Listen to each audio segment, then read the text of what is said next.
Many years ago, in the time when spirits freely entered into the land of humans, there lived a very beautiful princess called Ifenkili, the daughter of King Agu. King Agu was the wealthy king of Nkanu, a land surrounded by many thick forests. These thick forests were the abode of many spirits, both good and bad. Princess Ifenkili was a beauty to behold, just like her name. Whenever she passed, everyone held their breaths. She walked elegantly, dressed in royal garments that exude wealth and class. Her skin glistened in the sun and complemented her ebony hair, which rested on her shoulders. She was the pride of her father and Nkanu. However, in spite of her wonderful features, Ifenkili had a short temper and she looked down on the poor. Her father was the wealthy king, so she had zero tolerance for those she believed were below her class. The only people she allowed in her space were the daughters of wealthy chiefs in the village. They all worshipped the ground on which she walked on and tried to always be in her good books. At one time, one of these girls had told Princess Ifenkili, Princess, you shouldn't have broken that woman's water pot. She didn't intentionally splash water on you. It was an accident. Princess Ifenkili slapped the girl and told her to leave her presence immediately and never return. Since then, everyone knew better than to voice their unsolicited opinion to the princess. Being the only child of the king of Nkano, anyone that marries her was to be the next king after King Agu. Princess Ifenkili knew about this, and so she was very careful in associating with just any man. In fact, she avoided all the young men in Nkanu except for one. Akunna was the son of the richest man in Nkanu, and Ifenkili had fantasized about the fact that getting married to Akunna would add more wealth to her father's wealth, making them more influential beyond their village. King Agu and Akunna's father were pleased with the idea of their children getting married, as it would favor them both. Ifenkili and Akunna were soon seen everywhere together, and everyone understood that they were going to get married. Ifenkili pride grew, as not only was she the beautiful princess of a wealthy king, she was soon to be the wife of the son of the wealthiest man in the village. At the outskirts of Nkanu village lived a poor hunter named Jidenna. Jidenna was a poor orphan. He lost his both parents at a very young age, and since then has had to provide for himself. He started hunting for meat at a very young age to feed himself and has grown into a fearless hunter. Jidenna was a humble and cool-headed young man who lived a lonely life. No one wanted to associate with him, especially the girls of the village. His life was very basic. He would go hunting, take his catch to the market to sell, and then return back home. On many occasions, Jidenna had seen Princess Ifenkili on his way to the markets. He secretly admired her and wanted to be her friend, but he dare not approach her for fear of what she would do to him. He has heard people talk about how the princess was a proud and short-tempered lady, but he didn't believe she was that bad. He felt she was just being pressurized by the attention and expectations of being a princess, and anyone in her shoes would likely behave the same way. Jidenna continued to admire Ifenkili secretly until one day he decided to walk up to her to extend a hand of friendship. He had caught a very big antelope that day, and so he cut the meat up and wrapped it in plantain leaves and set off to give it to the princess. He knew the regular spots at which she usually relaxed and the time also, so he was sure he would meet her there. When Jidenna saw the princess, he walked up to her and said, "Good day, Princess Ifenkili. My name is Jidenna, and I am a hunter. I caught this big antelope, and I decided that I must bring it to you. Please accept this as a harmless gift from me." Princess Ifenkili looked at Jidenna from his head to toe, and she immediately got irritated, seeing that he was a classless hunter. She lost her temper immediately and shouted at Jidenna, "Do I look hungry to you? Did I come to you begging for meat?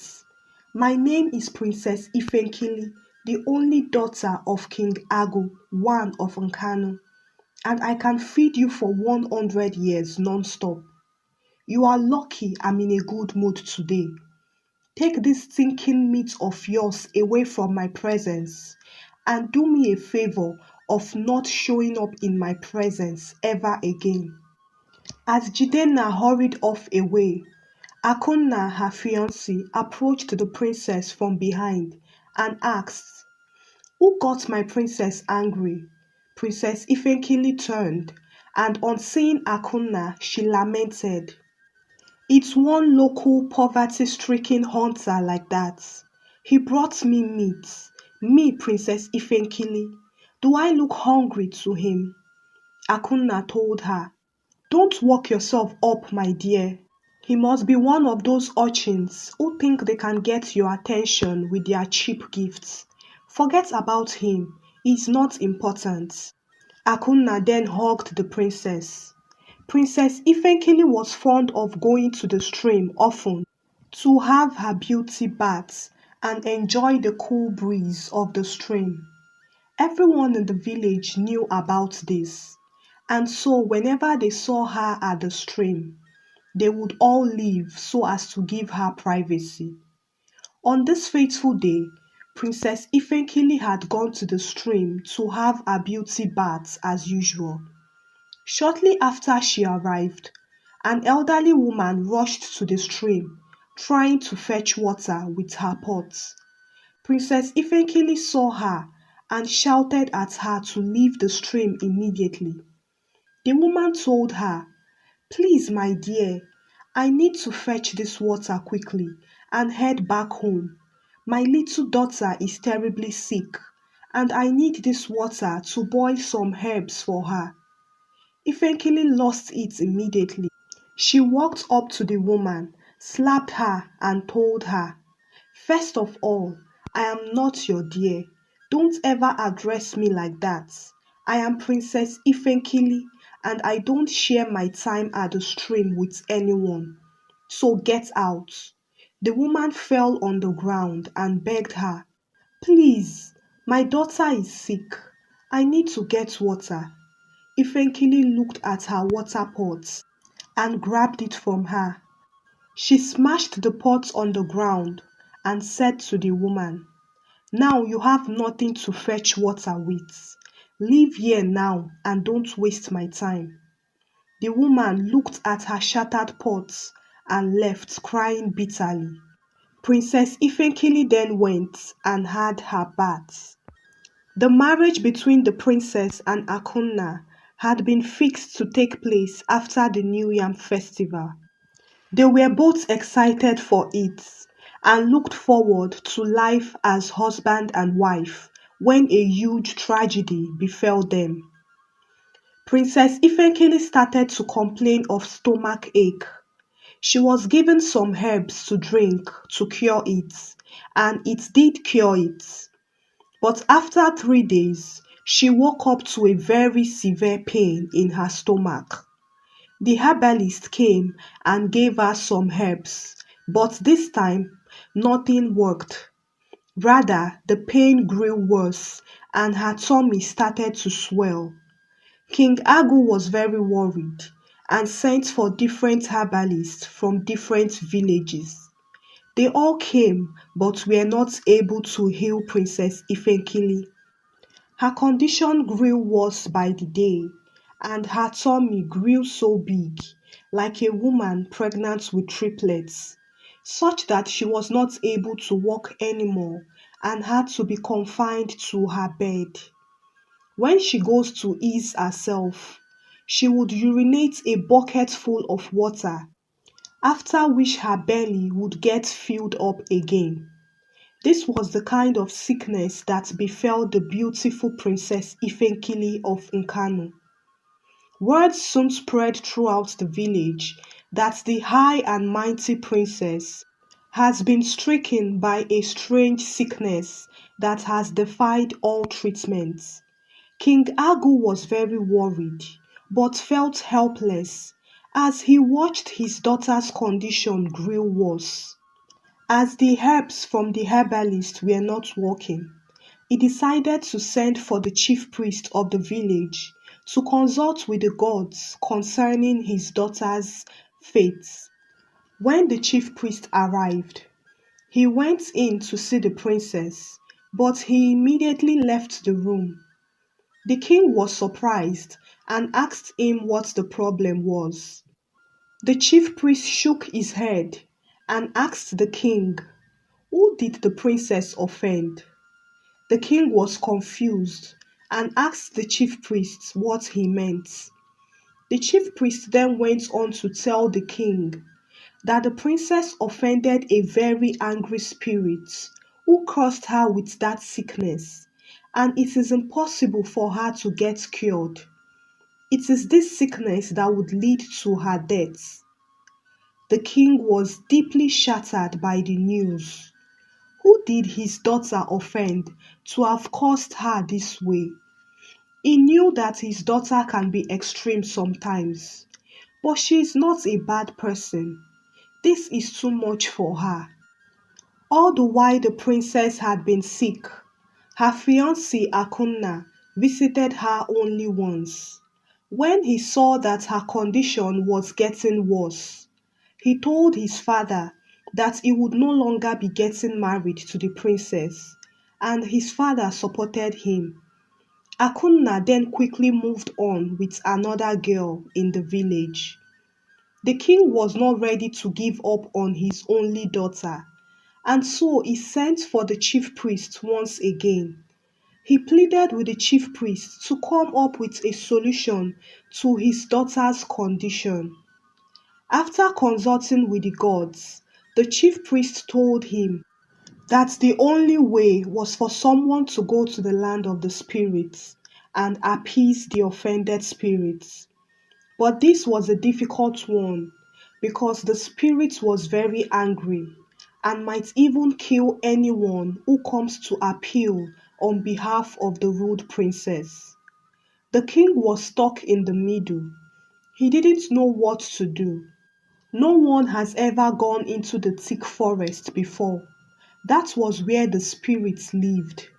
After much thought, he decided to try his luck. Of course, there should be people willing to risk their lives for their princess. He promised to give the person who would save his daughter half of his wealth. Word spread throughout the village that the king had promised to give half of his wealth to the person who would go and save his daughter. But surprisingly, everyone laughed and scorned at the news. They said, "Let the king keep his wealth to himself.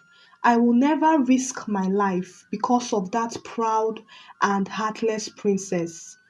And so, no one accepted to save the princess, not even her friends who had always tried to please her. Everyone left and deserted the princess to die. Jidenna had heard of the princess' sickness, and he felt really sorry for her. Even though she was rude and proud, she didn't deserve this kind of punishment from anyone. He wished he could help her, but he didn't know how to go about it. After much thought, he decided to visit the chief priest. Jidenna asked the chief priest what he needed to do to save the princess. The chief priest told him that he was to go to the thick forest where the spirits lived and pacify the angered spirits. He would meet different spirits, but if he has a good heart, he will be able to survive them all and locate the angered spirits. Jidenna went home and thought about it. It was not going to be an easy task, but he didn't have anything to lose if he went. After all, he was just a poor orphan. That night, when Jidenna slept, he dreamt and saw himself in the shop of a potter who had different beautiful water pots on display. The owner of the pots told him to take any one of his choice. Jidenna refused, saying that he doesn't have any money to pay for it. But the owner insisted, saying it was a necessity. As Jidenna picked up a pot from the shop, he woke up from his sleep. He was confused as to what the dream meant. What did the man mean by it's a necessity? Jidenna decided to go to the market to buy a beautiful new water pot. He bought some kola nuts, alligator pepper, and palm fronds also. He had caught an antelope the previous day, so he wrapped up the meat and packed all the items together. He then set out to go to the thick forest. At the entrance of the forest, Jidenna saw two men fighting. They were blocking his path, and so he could not pass. He brought out two palm leaves and offered the men one leaf each. He begged them to not fight anymore and to embrace peace. As the men turned to him and collected the leaves, they both vanished. Jidenna was scared and ran with his items into the forest. He had not gone deep into the forest when he saw a young girl who was caught in a trap crying. Jidenna went over to her, removed the trap from her leg, and pressed some juice from the palm leaves into her wound. As he was about to ask her where her house was, the little girl stood up and vanished into thin air. Jidenna was taken aback again. He had just encountered a spirit again. He continued with his journey until he got to a baobab tree. The tree was blocking the way, and there was no way to move any further. He dropped the pots on the ground and brought out four kola nuts, the type that has six lobes, and some alligator pepper. He laid a palm frond on the floor and dropped the kola nuts and alligator pepper on it. He then beckoned on the spirit of the tree to accept his sacrifice and come to his aid. The sacrifice vanished into the tree, and an elderly woman came out.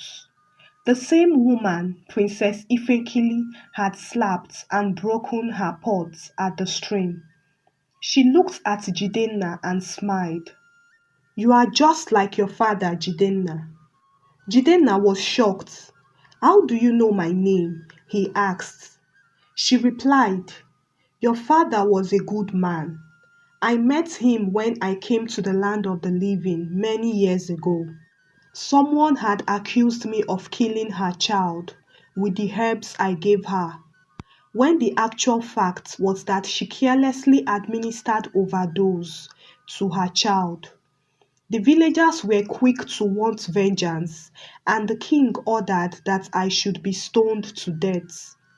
Your father knew that I was innocent and helped me escape. The villagers found out what your father did and killed him and your mother in place of me. You were safe at that time because you were at your maternal home. I was indebted to your father for life, and I knew that I had to repay him through you, his son. I also held a grudge against the king throughout all these years.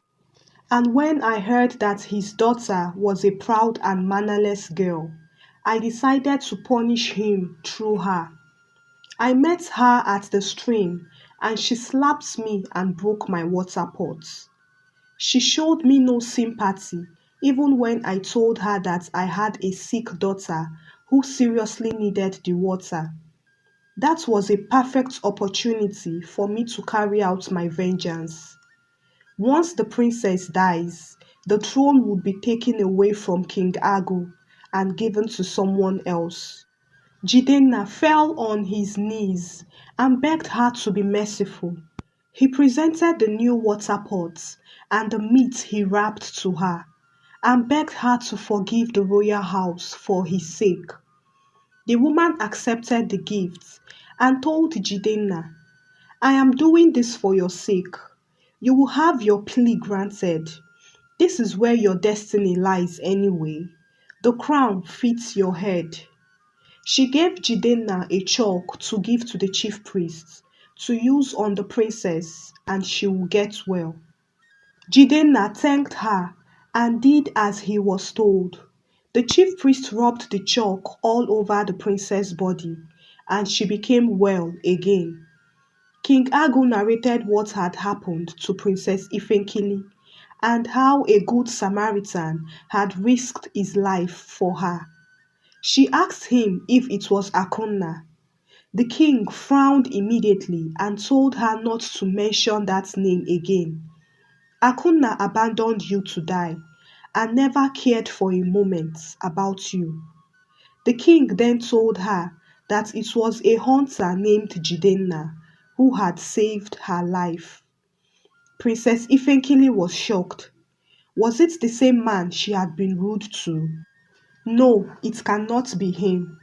The princess asked that the man came over so that she can thank him properly. Jidenna refused to come as he remembered that the princess had warned him never to show up before her again. Princess Ifenkili had to go to his house herself. When she saw Jidenna, she was ashamed and immediately fell on her knees apologizing to him.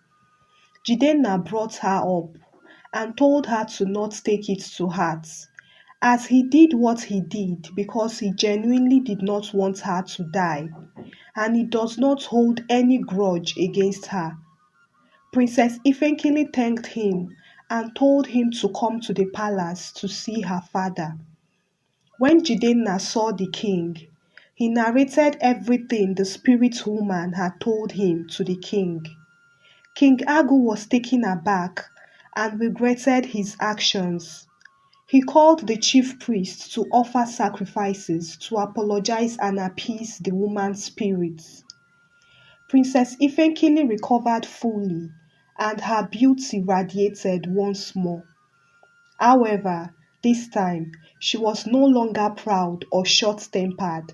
She treated everyone as equal humans and with empathy. After the New Yam festival, Princess Ifenkili and Jidenna got married, and Jidenna became the king after King Agu passed on. The moral of this story is that we should always treat our fellow humans equally and kindly, irrespective of wealth or status. Also, remember that what your money or status cannot get you, your good heart and virtue will get you. Virtue is humanity and virtue is priceless, and everyone should strive to cultivate it. Thank you for watching. What moral lesson can you deduce from this story? Share with us in the comment section. Subscribe for more stories. Also, like and share to your loved ones. Till I bring another story your way. Bye.